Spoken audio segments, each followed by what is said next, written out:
একবার চোখ বন্ধ করে 1 সেকেন্ড ভাবেন, আজ আমরা যাদের রুহের মাগফিরাত কামনা করলাম, এই 20 বছরের ব্যবধানে, 30 বছরের ব্যবধানে, 10 বছরের ব্যবধানে, 50 বছরের ব্যবধানে আবার এর পরের লোকেরা আমাদের রুহের মাগফিরাত কামনা করে। এটা কি পরিমাণ বাস্তবতা, কি পরিমাণ বাস্তব! এটাকে অস্বীকার করার, না বুঝার কিছুই নাই, মৃত্যুকে না বুঝার কিছুই নেই। কারণ এত বেশি জলজ্জান্ত আল্লাহ তাআলা এটা আমাদের সামনে দেখাইছেন, এত মানুষের মৃত্যু আল্লাহ আমাদের সামনে দেখাইছেন, এটাকে অস্বীকার করার, না বুঝার কিছুই কিছুই নেই। গাফেল সন্তান কোনো কিছুতেই যাকে কোনো আসর করে না। আহা, আপনারা জানেন না, আপনাদের এক এক ছেলের অবস্থা হলো কলিজাটা পাথর হয়ে গেছে, কোনো কিছুই তার কলিজা নাড়ায় না। এত শক্ত জানোয়ার যে খোদার 365 দিনে কোনো দিন ফজরের নামাজ পড়ে না, একদিনও না। মানুষের বাচ্চা এত বড় জানোয়ার হয় কেন? আরে তুই কোন মানুষের বাচ্চা? তুই কোন মার দুধ খাইলি? নাফরমান! কেমনে মানুষ হইল? কি ধরনের মানুষ? একদিনও নামাজ পড়ে? ছি ছি ছি ছি ছি! মুসলমানের বাচ্চা এত বড় জানোয়ার হয় কেমনে? কোনদিন নামাজ পড়ে না, 6 মাসে 9 মাসে কোনদিন বলতে পারবে না নাফরমান কোনদিন 5 ওয়াক্ত নামাজ পড়ছে কিনা। হায় হায়, এত বড় অসভ্য! মায়ের সন্তান হয় কেমনে? বাবার সন্তান হয় কেমনে? চিন্তা করো, কোনো কিছুই ছেলে পেলেদের হালাত হলে এই পরিমাণ লাগাম ছাড়া। কিসের মা, কিসের বাবা, কে তার মা, কে তার বাপ, কে কি তার ধর্ম, তার আল্লাহ কে, তার রসুল কে, তারে বানাইছে কে, আসছে কোত্থেকে, কেন আসছে, কি করতেছে, কি করছে, কিচ্ছুর খবর, কিচ্ছুর খবর। আসে, হাঁটে, বুট খায়, বন খায়, মোবাইল টিপে, খারাইয়া মতে, বইয়া মতে, বন্ধু বান্ধবদের সাথে আড্ডা দেয়, মেয়ের পিছনে ঘুরে, অসভ্য অশ্লীল কথাবার্তা বলে। এটা কি এটা জিন্দিগি হলো? ভেবে দেখেন। উফ, কোন সুস্থ স্বাভাবিক মানুষ এমন হয়? বলো ভাইয়া, বলো। রাগ করো না বাপ, কে তোমাকে মনে করাই দিবে? কেউ মনে করে। বাবা আমারও ফিকির শেষ, শুধু টাকা রোজগারের ফিকির। দেশে থাইকা পারো, নইলে বিদেশ গিয়া পারো, কোনো না কোনো ভাবে পয়সা রোজগার করো। টাকা রোজগার করলে মা বাপ খুশি, টাকা রোজগার না করলে না অখুশি, খালাস।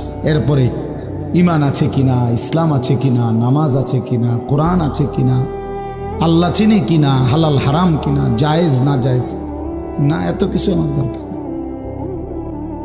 ফুতেরে জিগায়ও না যে ফুত কামাই যে করতেছ, কি হালাল কামাই করো না হারাম না, এত কিছুর দরকার কি? টাকা দিতেছে, খাইতেছে, ঘুমাইতেছে, বিল্ডিং করতে আসে, জমি কিনতে আসে, আফেল মালটা খাইতেছে। এক ছেলে আমারে নিজে বলছে, আমি সবার ব্যাপারে বলি না, এক ছেলে আমারে নিজে বলছে, হুজুর আমি একটা দেশের নাম বলছে, যেই দেশে আমার কর্মটা ছিল, চলে আসছে ওই দেশ থেকে। আমার বলছে, হুজুর আমার কর্মটা হলো এই, মদের বার, মদের হোটেলে নারী পুরুষ উলঙ্গ জিনা ব্যভিচার করে, আমার দায়িত্ব শুধু পাশে দাঁড়িয়ে মদের বোতল নিয়ে দাঁড়ায় থাকা, যতবার তারা চায় অতবার তাদেরকে মদ গ্লাসে ঢেলে দেওয়া, তাদের হাতে তুলে দেওয়া। এর বিনিময়ে আমার মাসে বেতন 2 লাখ টাকা। মুসলমান, মুসলমান, মুসলমানের সন্তান, বাংলাদেশের সন্তান। তো এই টাকা যখন বাবা খাচ্ছেন, বিল্ডিং করতেছে, কোনো টেনশন নাই। আমি আবারও বলছি, আমি সবার জন্য বলি, ওই বলছি দেখে অট্টা কইছি, কথা বুঝছেন? আমি তো নাম ঠিকানা বলি না। এই জন্য আমার বাপ, ডাক দিয়েন না, ডাক দিয়েন না, একজনও ডাক দিয়েন না, অসভ্যরে ডাক দিয়েন না।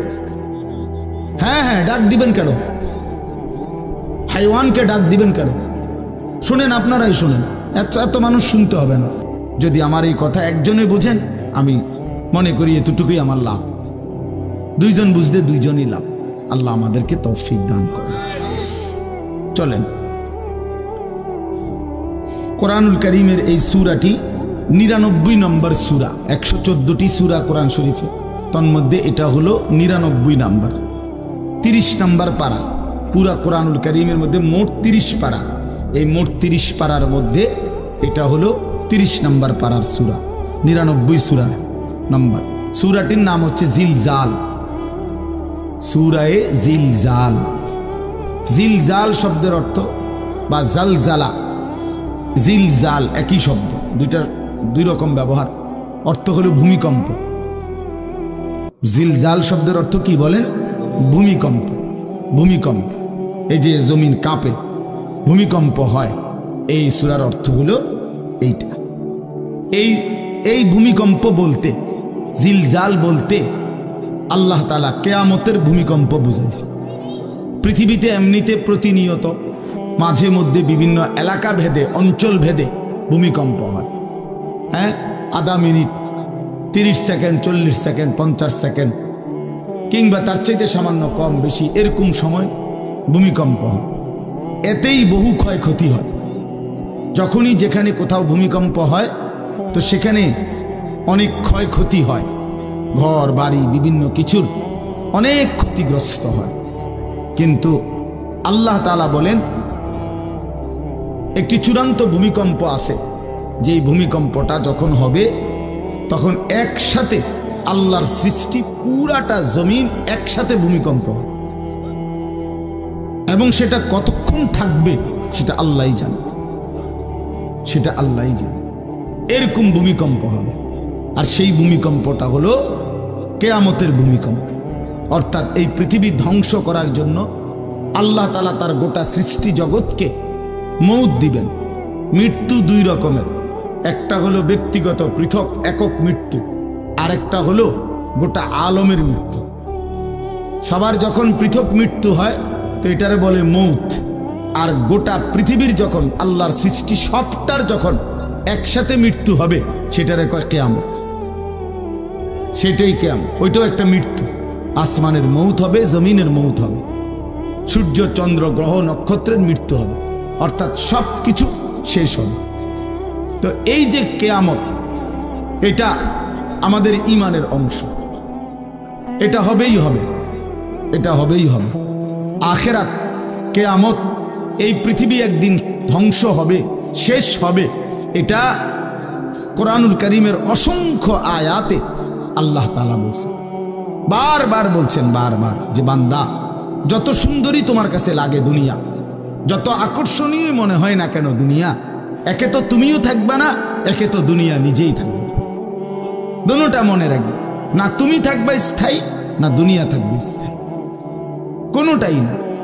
তুমিও মৃত্যুবরণ করবা, একদিন দুনিয়ারও মৃত্যু হয়েছে, দুনিয়ারও মৃত্যু হয়েছে। প্রতিটা মানুষকে মরতে হবে, এটা আমরা সবাই জানি। কুল্লু নাফসিন যায়িকাতুল মাউত, সমস্ত আত্মা, সমস্ত প্রাণ, আল্লাহ তাআলা বলেন মৃত্যুর স্বাদ গ্রহণ করুন, মৃত্যুর স্বাদ গ্রহণ করুন। কুল ইন্নাল মাউতাল্লাযী তাফিরুনা মিনহু ফাইন্নাহু মুলাকীকুম। আল্লাহ তাআলা বলেন, হে নবী আপনি বলে দেন, ও দুনিয়াবাসী, মৃত্যু থেকে তোমরা যেখানেই পলায়ন করো না কেন, মৃত্যু তোমাদের সাথে সেখানে গিয়েই নিজেই মোলাকাত করুন, সাক্ষাৎ করুন। তুমি ডাকতে হবে না, মৃত্যু নিজেই আসে, মৃত্যু নিজেই আসে। আইনামা তাকুনু ইউদরিকুমুল মাউতু ওয়ালাউ কুনতুম ফি বুরুজিন মুশাইয়াদা। আল্লাহ বলে, তুমি যদি এমন একটা বিল্ডিং বানাও, ঘর বানাও, যে ঘরটা অনেক উঁচা, যে ঘরটার উপর দিয়া কেউ ভিতরে ঢুকতে পারবে না, যে ঘরটার মধ্যে একটা ছিদ্র নাই, একদম আটকানো, তো এরকম একটা ছিদ্রবিহীন সুউচ্চ ঘরও যদি তুমি বানিয়ে তার ভেতরেও তুমি আশ্রয় নাও, তো ইউদরিকুমুল মাউতু, মৃত্যু তোমার সেখানেই পৌঁছে। তোমার সেখানেই পৌঁছবে। প্রিয় ভাই আমার, বন্ধু আমার, নওজোয়ান সাথীরা আমার, মৃত্যু এক অনিবার্য বাস্তবতা, চিরন্তন বাস্তবতা। এটা গ্রহণ করতেই হবে। হাসলেও মরতে হবে, কাঁদলেও মরতে হবে, সুখেও মরতে হবে, দুঃখেও মরতে হবে। রাজপ্রাসাদ আর অট্টালিকার মানুষটাও মরে যাবে, জীর্ণ কুটিরে যে লোক থাকে, হ্যাঁ, সেই লোকটাকেও মরতে হবে। জীবনে কোনোদিন দুঃখ দেখে নাই যে সেও মরে যাবে, জীবনে কোনোদিন সুখ দেখে নাই যে সেও মরে যাবে, সব মরে যাবে। এটাই সত্য, এটাই বাস্তবতা। অতএব মৃত্যু এক অনিবার্য বাস্তবতা, এটা গ্রহণ করতেই হবে। এটা যদি আমরা মনে রাখি, আমাদের জীবন অনেক সুন্দর হতো, অনেক সুন্দর হতো। রাসূলুল্লাহ সাল্লাল্লাহু আলাইহি ওয়াসাল্লাম বলছেন, আকসিরু যিকরা হাযিহিল লাযযাত ইয়ানি আল মাউত। আল্লাহর নবী বলেন, আমার উম্মত তোমরা বেশি বেশি ওই জিনিসটা স্মরণ করো যে জিনিস তোমাদের সমস্ত স্বাদ, আনন্দ, আহ্লাদ চিরতরে মিটায় দেবে, তোমারে চিরস্তব্ধ করে দেবে। জলজ্জান্ত মানুষটা আমাদের সামনে হাঁটতো, চলতো, উঠতো, বসতো, ঘুরতো, ফিরতো, হ্যাঁ, সেই মানুষটা মনে করেন আমার চোখের সামনে নাই, তার লাশ আমার সামনে।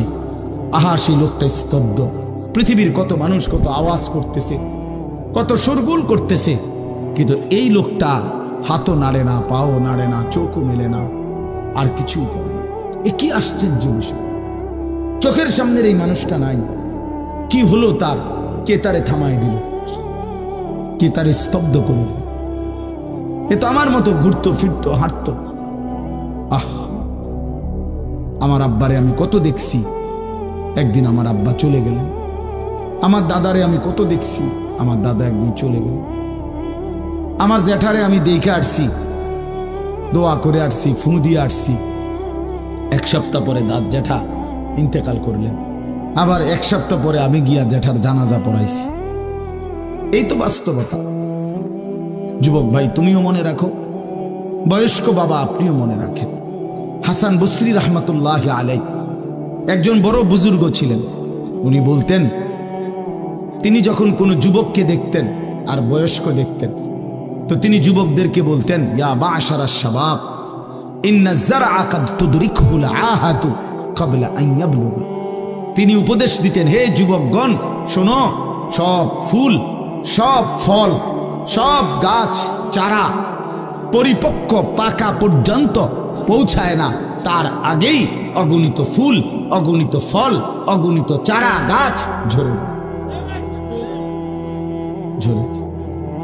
এটা উনি মনে করাইতেন মৃত্যুর কথা। উনি এটা বুঝাইতেন, যুবক তুমি দেখো, একটা আম গাছের মধ্যে যতগুলো মুকুল ধরছে, ফুল, সবগুলো আম হয় না। যতগুলো আম ধরছিল ছোট ছোট, সবগুলো বড় পাকা পর্যন্ত যায় না, তার আগেই ঝরে যায়। ঝরেই যায় বেশি, থাইকা যায় অল্প।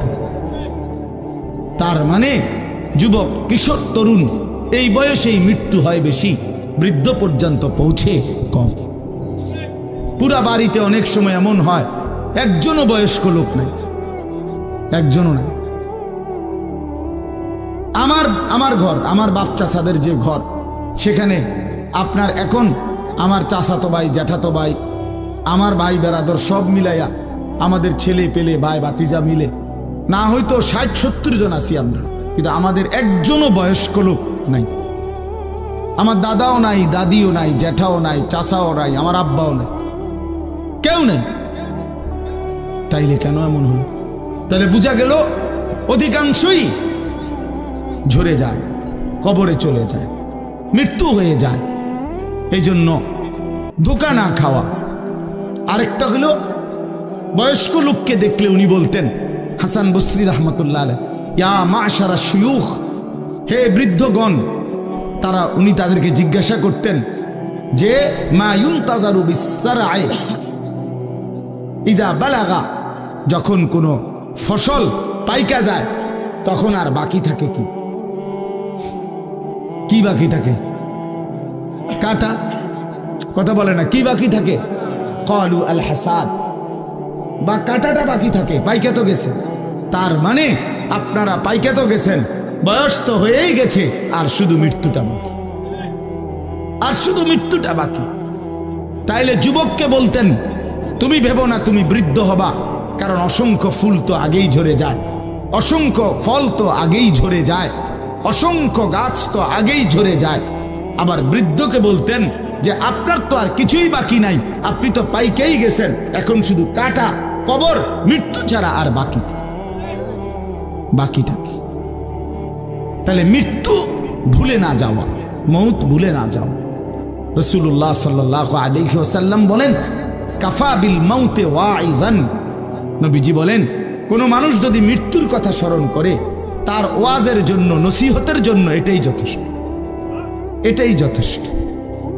আমরা কিতাবে পড়ছি, হযরত ওমর রাদিয়াল্লাহু তাআলা আনহু, এত বড় সাহাবী, উনি বলতেন, কুল্লা ইয়াউমিন ইউকালু মাতা ফুলান মাতা ফুলান ওয়ালা বুদ্দা মিন ইয়াউমিন ইউকালু মাতা ওমর। তিনি বলতেন, হায় শোনো, প্রতিদিন ঘোষণা হয় আজ অমুকের মৃত্যু হলো, অমুকের মৃত্যু হলো, অমুকের মৃত্যু হলো। অচিরেই একদিন ঘোষণা হবে আজ ওমরের মৃত্যু হলো, আজ ওমরের মৃত্যু হলো। উনি বলেন, এই ঘোষণা শুনবে খুব দ্রুত একদিন। এই জন্য বাপ, এই আমাদের ব্যক্তিগতভাবে প্রতিনিয়ত মৃত্যু হচ্ছে, ঠিক এভাবে আমরা তো মরছি, একদিন এই গোটা আলমের মৃত্যু হবে, একদিন এই গোটা সৃষ্টিটাই আল্লাহ তাআলা গুটায় ফেলবে। আচ্ছা, কি আশ্চর্য কথা, এটা কি অবাক করা। এক মিনিট যদি কেউ বিবেক দিয়া ভাবে, যারে বলে কি হুজুর, বলেন কি, এত বড় আসমান ভেঙে যাবে, এই সূর্য খসে পড়বে, চাঁদ খসে পড়বে। আল্লাহ তাআলা বলছে, ইযাস সামাউন ফাতারাত, আসমান ভেঙে যাবে, ওয়া ইদাল কাওয়াকিবুন তাসারাত, তারকারাজি খসে খসে পড়বে, ইযাস শামসু কুব্বিরাত ওয়া ইদাল কাওয়াকিবুন তাসারাত। আল্লাহ তাআলা বলেন, সূর্যটা গুটায় ফেলা হবে, পাহাড়গুলো বালির মতো, তুলার মতো উঠতে থাকবে। ইদা রাজ্জাতিল আরদু রাজ্জা, এই জমিনের মাটিগুলো রেজা রেজা, পাউডার পাউডার হয়ে যাবে। ওয়া ইদাল বিহারু ফুজ্জিরাত, সমুদ্র, খাল, বিল, নদীর পানিগুলো সব টকবগে উতরাইয়া গরম হইয়া বাষ্পের মতো উড়ে যাবে। না কোথাও পানি থাকবে, না কোথাও গাছ থাকবে, না আসমান থাকবে, না জমিন থাকবে, কিছুই না। আচ্ছা, এটা কেমন কথা, এটা কেমন আশ্চর্য বিষয়। এই গোটা আলমের মৃত্যু হবে। আল্লাহ তাআলা কোরআনুল কারীমে বিশ্বাস করেন, অসংখ্যবার এই কথা এটা বলছে, এটা হবেই হবে। ইদা ওয়াকাতিল ওয়াকিআ, আল্লাহ বলেন এই ঘটনাটা ঘটবে। লাইসা লিওয়াকাতিহা কাযিবা, এই ঘটনা মিথ্যা মনে করার মতো কেহ নাই। যেদিন ঘটে যাবে তখন আর কারো কোনো মিথ্যাবাদী আর থাকবে না, অর্থাৎ কেউ আর অস্বীকার করার সুযোগ হবে না। চোখের সামনে দিন, চোখের সামনে দিন।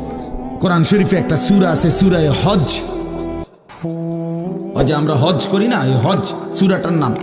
এই সূরার শুরুতে আল্লাহ তাআলা এই পৃথিবী ধ্বংসের, কিয়ামতের একটা সাংঘাতিক বর্ণনা দিয়েছেন।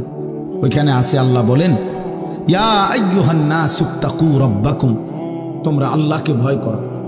আর শুনো, ইন্না জালজালাতাস সাআতি শাইউন আযীম, নিশ্চয়ই কিয়ামতের ভূমিকম্প, জালজালা, এই যে বললাম জিলজাল এবং জালজালা অর্থ ভূমিকম্প। আল্লাহ বলেন কিয়ামতের ভূমিকম্প, ইসরাফিল যখন ফু দিবে, আমার এই পৃথিবী যখন ভাঙতে শুরু করবে, এই সৃষ্টি জগৎ পুরাটা যখন আমি আল্লাহ গুটায় ফেলবো, ওয়াসসামাওয়াতু মাতবিয়াতুম বিয়ামিনি, আল্লাহ বলেন 7 আসমান আমি আল্লাহ তাআলার হাতের মধ্যে গুটায় ফেলবো, গুটায় ফেলবো। তুমি জানো না আমার ক্ষমতা। কুল্লু মান আলাইহা ফান ওয়া ইয়াবকা ওয়াজহু রাব্বিক, সব শেষ করে দেব আমি, শুধু আমি আল্লাহই থাকব, শুধু আমি আল্লাহই থাকব। তো আল্লাহ তাআলা বলেন, এই ইসরাফিল ফু দিলেই, শুরু করলেই জমিনে ভূমিকম্প শুরু হবে। ইন্না জালজালাতাস সাআতি শাইউন আযীম, আল্লাহ বলেন নিশ্চয়ই এই কিয়ামতের ভূমিকম্প, এটা শাইউন আযীম, বড়ই ভয়ানক, বড়ই মারাত্মক। কারণ দুনিয়ার ভূমিকম্প, এক নাম্বার হলো বর্তমানের ভূমিকম্প, কখনো 30 সেকেন্ড, কখনো 40 সেকেন্ড, কখনো 47 সেকেন্ড, 50 সেকেন্ড, এই সেকেন্ড সেকেন্ড মিনিট 47 মিনিট নি ভূমিকম্প হয়। কথা কর না কেন?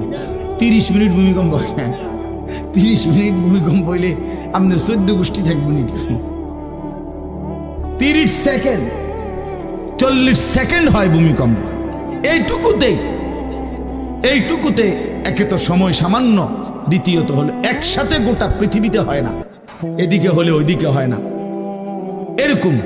কিন্তু আল্লাহ তাআলা বলেন ইসরাফিল ফু দিলে যে ভূমিকম্পটা হবে, সেই ভূমিকম্পটা গোটা পৃথিবী একসাথে নাড়ায় দিবে, একসাথে নড়ে। 47 সেকেন্ড না, কতক্ষণ সেটা আল্লাহই জানে। তখন অবস্থা কি হবে? মানুষের আতঙ্ক, এই ভূমিকম্পে আতঙ্ক। হ্যাঁ, আমি একবার চাঁদপুর মাহফিলে ছিলাম, রাত্রে ঘুমাইছি মসজিদের রুমে, ইমাম সাহেবের রুমে।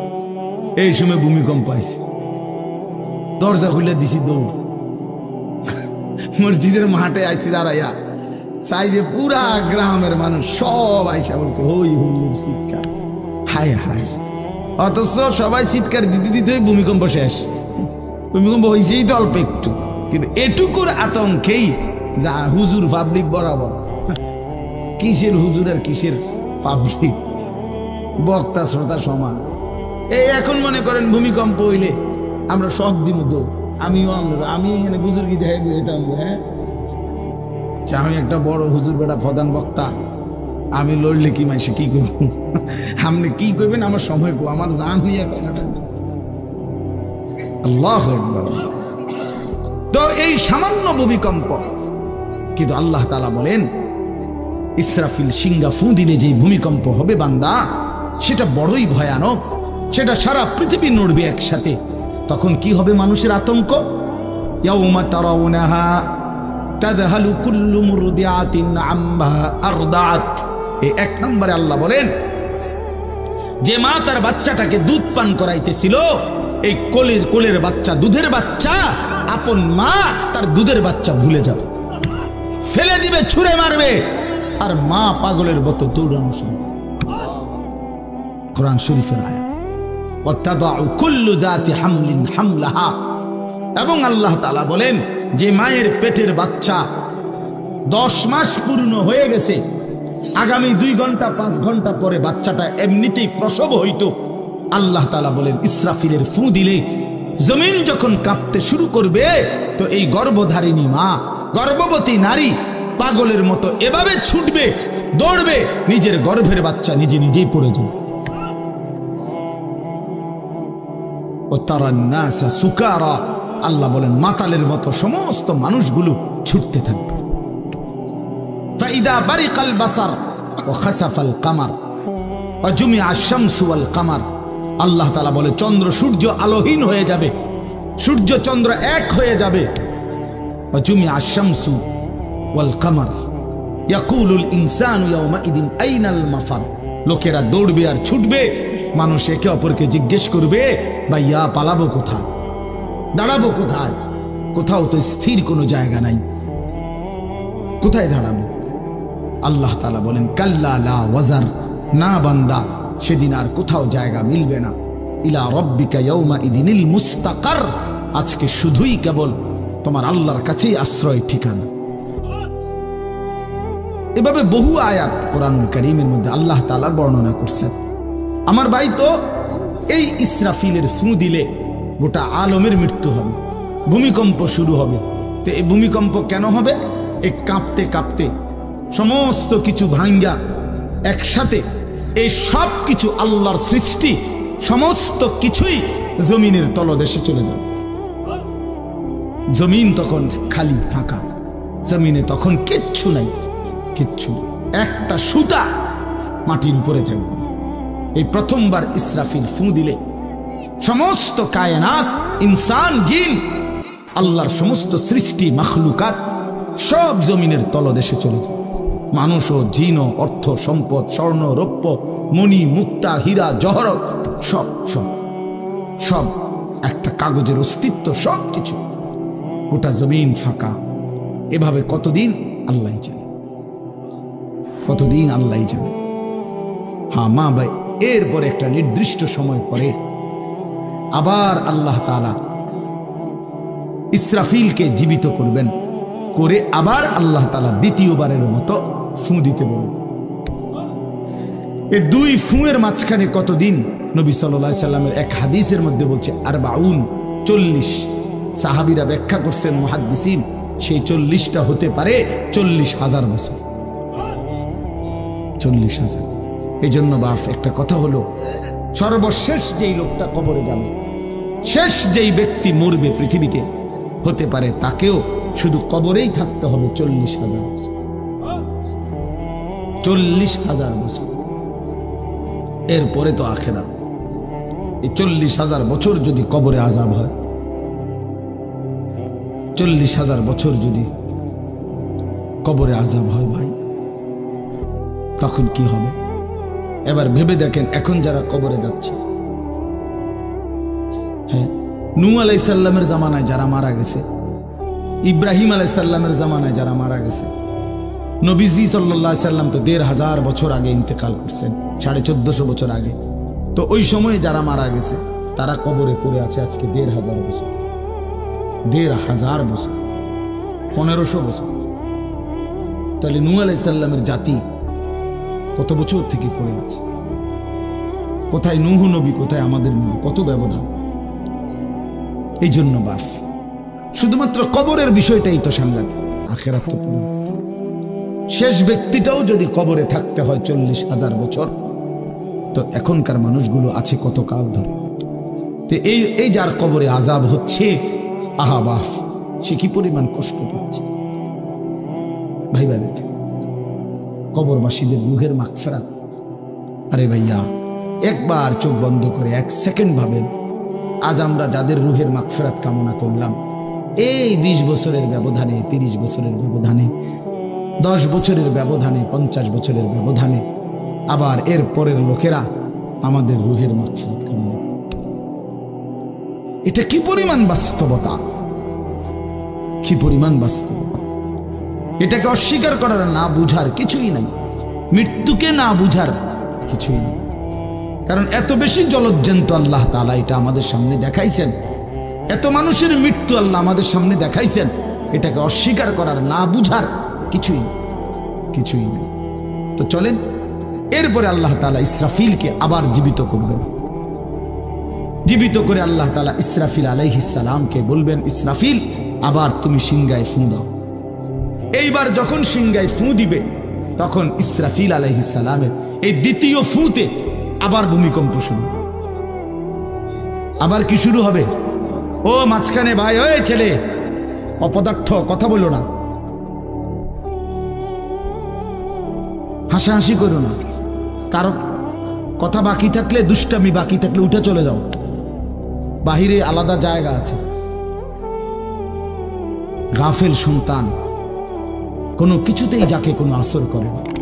আহা, আপনারা জানেন না, আপনাদের এক এক ছেলের অবস্থা হলো কলিজাটা পাথর হয়ে গেছে, কোনো কিছুই তার কলিজা নাড়ায় না। এত শক্ত জানোয়ার যে খোদার 365 দিনে কোনো দিন ফজরের নামাজ পড়ে না, একদিনও না। মানুষের বাচ্চা এত বড় জানোয়ার হয় কেন? আরে তুই কোন মানুষের বাচ্চা? তুই কোন মার দুধ খাইলি? নাফরমান! কেমনে মানুষ কি ধরনের? একদিনও নামাজ পড়ে? ছি ছি ছি ছি ছি! মুসলমানের বাচ্চা এত বড় জানোয়ার হয় কেমনে? কোনো দিন নামাজ পড়ে না, 6 মাসে 9 মাসে কোনো দিন বলতে পারবে না নাফরমান কোনো দিন 5 ওয়াক্ত নামাজ পড়ছে কিনা। হায় হায়, এত বড় অসভ্য! মায়ের সন্তান হয় কেমনে? বাবার সন্তান হয় কেমনে? চিন্তা কর, কোনো কিছুই। ছেলে পেলেদের হালাত হলে এই পরিমাণ লাগাম ছাড়া, কিসের মা কিসের বাবা, কে তার মা কে তার বাপ, কে কি তার ধর্ম, তার আল্লাহ কে, তার রসুল কে, তারে বানাইছে কে, আসছে কোত্থেকে, কেন আসছে, কি করতেছে, কি করছে, কিচ্ছু কিচ্ছুর খবর নেই, কিচ্ছুর খবর। আসে, হাঁটে, বুট খায়, বন খায়, মোবাইল টিপে, খাড়াইয়া মতে, বইয়া মতে, বন্ধু বান্ধবীদের সাথে আড্ডা দেয়, মেয়ের পিছনে ঘোরে, অসভ্য অশ্লীল কথাবার্তা বলে। এটা কি একটা জিন্দিগি হলো? ভেবে দেখেন। উফ, কোন সুস্থ স্বাভাবিক মানুষ এমন হয়? বলো ভাইয়া, বলো।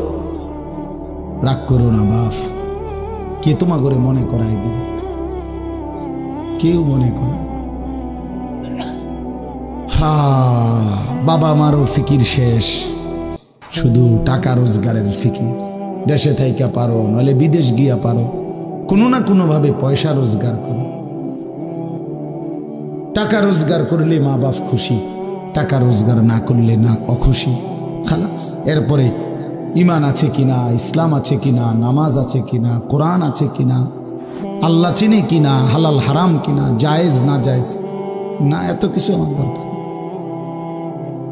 ফুতের জিগায়ও না যে ফুত কামাই যে করতেছ, কি হালাল কামাই করো না হারাম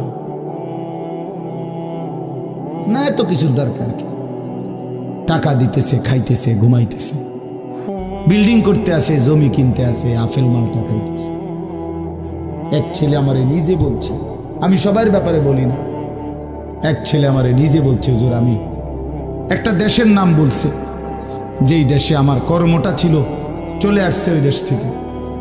আমার বলছে, হুজুর আমার কর্মটা হলো এই, মদের বার, মদের হোটেলে নারী পুরুষ উলঙ্গ জিনাবে বিচার করে, আমার দায়িত্ব শুধু পাশে দাঁড়িয়ে মদের বোতল নিয়ে দাঁড়ায় থাকা, যতবার তারা চায় অতবার তাদেরকে মদ গ্লাসে ঢেলে দেওয়া, তাদের হাতে তুলে দেওয়া।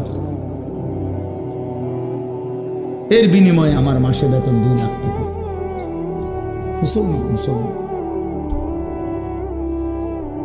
মুসলমানের সন্তান,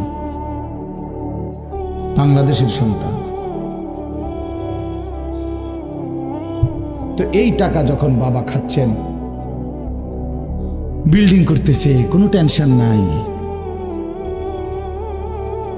আমি আবারও বলছি, আমি সবার জন্য বলি না, ওই বলছি দেখে অট্টা কইছি, কথা বুঝছেন? আমি তো নাম ঠিকানা বলি না। এই জন্য আমার বাপ, ডাক দিয়েন না, ডাক দিয়েন না, একজনও ডাক দিয়েন না, অসভ্যরে ডাক দিয়েন না। হ্যাঁ হ্যাঁ, ডাক দিবেন কেন? হাইওয়ানকে ডাক দিবেন কেন? শুনেন, আপনারাই শুনেন, এত এত মানুষ শুনতে হবে না, কোনো অসুবিধা নেই, কোনো অসুবিধা নেই। আমি তো এটাই বুঝাইতে চাইতেছি, প্রত্যেকটা মানুষ আজকে মুসলমান, আমরা ঘর দেখায়, ফার্নিচার দেখায়, বিল্ডিং দেখায়, হুজুর দোয়া করেন, ঘরটা করছি, হুজুর দোয়া করেন। কিতা দোয়া করতে হবে না, কিতা দোয়া করতে, বিল্ডিং এর দোয়া কিতা? আবার ইট বালুর লেগে দোয়া করে লাভ কি বেড়া? হুজুর মোটরসাইকেল কিনছি, হুজুর দোয়া করে দেন। কিতা দোয়া করতে? কি মোটরসাইকেলের দোয়া কিতা? আবার আজীব লাগে না? বাস্তব এগুলো সার ডালাই দিই মাইজকে, হুজুর কিন্তু দোয়া করে দিই, সার ডালাই দোয়া। ওটা সার ডালাই করে, ওটার ফুতে মোবাইলে অশ্লীল উলঙ্গ ছবি দেখে।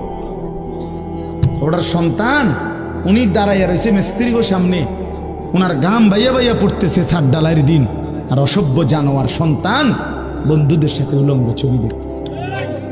ওই জানোয়ারের জন্য উনি ছাদ ডালাই দিতেছে, ওই হাইওয়ানের জন্য উনি ঘর করে দিয়ে যেতেছে। উনি কবরে জায়গা ঘর করে দিয়ে গেছে, এর জন্য ঘর করলেন? ছি ছি ছি ছি ছি। আমার দেওয়া ঘরে আমার কষ্টের কমাইয়ে এখানে বসে বসে রঙিন ছবি দেখবে, উলঙ্গ দৃশ্য দেখবে ঘরে শুয়া শুয়া সারা রাত। এর জন্যই আমার জীবনের এই অর্জন, এই ছিল আমার উপার্জনের উদ্দেশ্য। আহ, কতবার বললে বুঝবেন? কেমনে বললে বুঝবেন? কারে বললে বুঝবেন? আল্লাহ মাফ করে দেন। চলেন বাপ, তো বলতেছিলাম আল্লাহ তাআলা ইসরাফিল আলাইহিস সালামকে বলবেন আবার ফু দাও।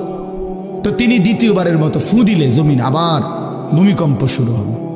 এই ভূমিকম্পে জমিন কাঁপতে কাঁপতে এইবার জমিনের তলদেশে ওই প্রথমবার ফু দেওয়াতে ভূমিকম্প কাঁপতে কাঁপতে সব উপরে যা ছিল সব নিচে চলে গেছে। মনে আসেনি এটা কইছি?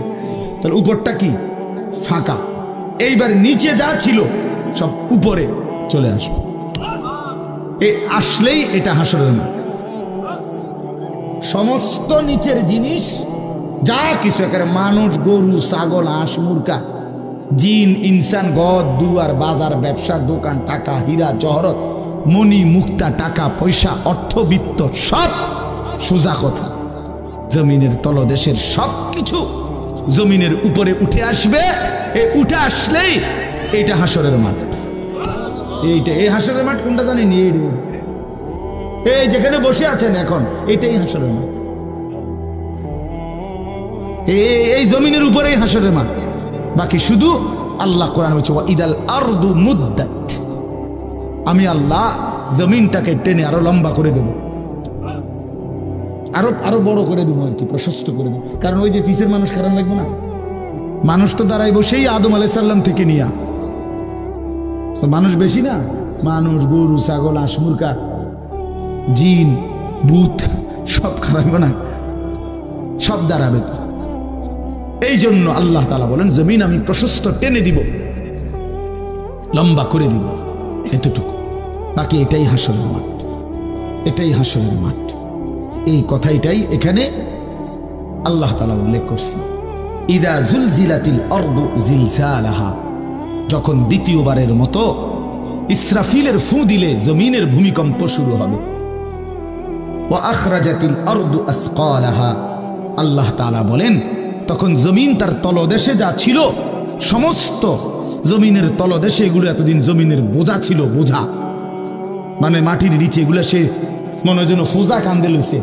এবার ওয়া আখরাজাতিল আরদু আসকালাহা, জমিন তার বোঝা মানে জমিনের তলদেশে যা ছিল সে এবার তা জমিনের উপরে উঠাই দিবে, উপরে উঠাই দিবে। এরপরে আশ্চর্য কথা শুনেন, এর পরের কথাটার জন্য রাসূলুল্লাহ সাল্লাল্লাহু আলাইহি সাল্লাম হাদিসে বলছেন, এই ভাই শুনেন, ছেলেরা তোমরাও শোনো। নবী সাল্লাল্লাহু আলাইহি সাল্লাম বলেন এই জমিনের তলদেশ থেকে যখন সবকিছু উপরে উঠে আসবে তখন অর্থ সম্পদ, হীরা জহরত, মণি মুক্তা, স্বর্ণ রৌপ্য, এগুলো স্তূপ আকারে উঠে আসবে জমিনের উপরে, মানে হাসরের মাঠে। তো নবীজি একেবারে স্পষ্ট হাদিস, নবীজি সাল্লাল্লাহু আলাইহি সাল্লাম বলেন তখন এই স্বর্ণ রৌপ্য, টাকা পয়সা, হীরা জহরত, এগুলো এই অর্থ সম্পদগুলো আল্লাহর কুদরতে কথা বলবে। স্বর্ণের টুকরা কথা বলবে, কথা বলবে, রৌপ্যের টুকরা কথা বলবে, এগুলো কথা বলবে। কথা কি বলবে? এগুলো তখন ওই নাফরমান মানুষগুলোকে ডাক দিবে, ডাক দিবে, আইয়ুহাস সারিক, হে চোর, এদিকে এই সম্পদের জন্য চুরি করেছিলে, আজ যা দরকার নাও। আইয়ুহাল কাতি', হে ডাকাত, এদিকে এদিকে আসো, এই সম্পদের জন্য ডাকাতি করছিল, আজ নাও। হে আত্মীয়তার, আইয়ুহাল কাতি', আত্মীয়তার সম্পর্ক ছিন্নকারী ব্যক্তি, আসো।